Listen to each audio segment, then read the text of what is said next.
Yeah, so before delving into my topic, I would like to ask you a very quick question. What do you think about climate change? Is there any climate change like you guys could answer? And I'm on the topic analyzing climate change in the central Malabar region and developing an IoT based weather identifier. So, why should we study climate change in central Malabar? The main reason is that it's a unique location.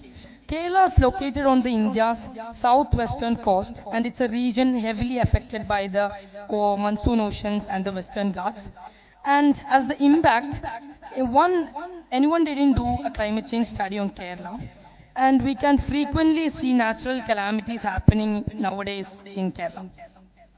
That's the two reasons why I was able to choose this topic. As in the introductory part, I'm focusing on Central Malabar region and I'll be taking a 30 years data and be analyzing it. And also as a tech enthusiast, I'm creating an IoT based weather identifier. So the main two objectives of this study are to examine the climatic patterns of last 30 years and also to create an IoT based weather identifier very cheaply and low cost using a Node MCU, that's a microcontroller, and a very cheap sensor DHT22.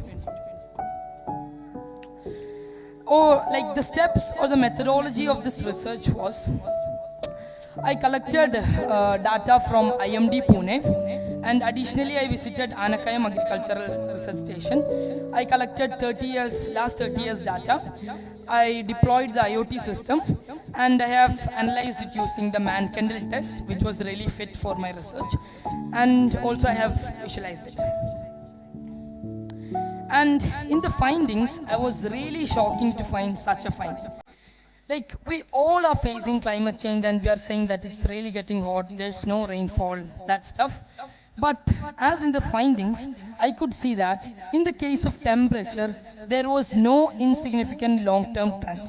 But there were slight peaks in 2003, 16 and 2019. But as in the case of humidity, there was a declining trend from 67% to 73%. And it started the declining trend from 2010. And in the case of rainfall too, there was no significant trend.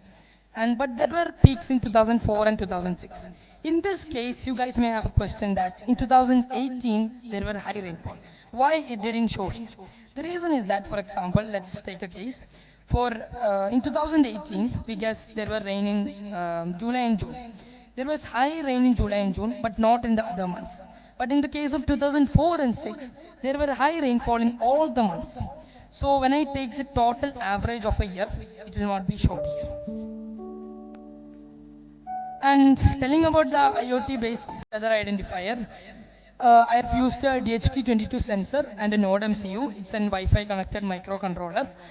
The reason I created this was mainly I'm a tech enthusiast. I can't do anything without tech. So, and like this, in my locality, there are no weather identifiers.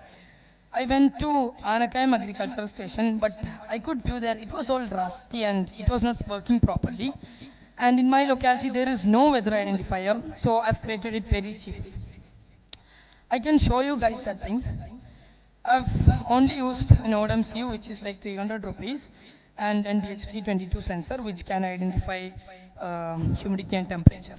This costs, I guess, 50 rupees. This can be implemented for farmers and other things. And this is a short time lapse of me doing that work.